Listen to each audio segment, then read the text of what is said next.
பயமா இருக்கு பயமா இருக்கு. இல்லைங்க, உங்களுக்கு என்ன பயம்?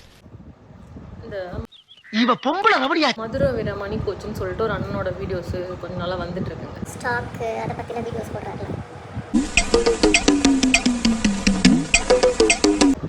அதெல்லாம் நீங்கள் பார்த்துருந்தீங்கன்னா கமெண்ட் பண்ணுங்கள். உங்களுக்கு அது உண்மையிலேயே யூஸ்ஃபுல்லாக இருக்கா இல்லை பயமாக இருக்கா?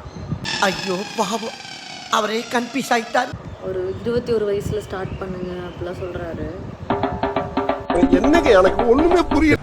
21 வயசுல நாங்கள் வந்துட்டோங்க, 30 கிராஸ் பண்ணிட்டோம். இப்போ வந்து நீங்கள் சொல்லிட்டு இருக்கீங்க எங்கெங்க போனீங்க? இப்போ நாங்களாம் என்ன போக வேண்டியதானா? உங்களெல்லாம் பயமுறுத்தாதீங்க, பதறுதுண்ணே ப்ளீஸ்ண்ணே, தூக்கம் வர மாட்டேங்குதுண்ணே. உங்களுக்கு பயமாக இருந்துச்சுன்னா உங்கள் கண்டனத்தையும் கமெண்ட்ஸில் கொட்டுங்க. சப்ஸ்கிரைபும் பண்ணிடுங்க. பாய். நம்ம வாழ்க்கை எதை நோக்கி பயணமா போய்கிட்டு இருக்குன்னே தெரியலையே.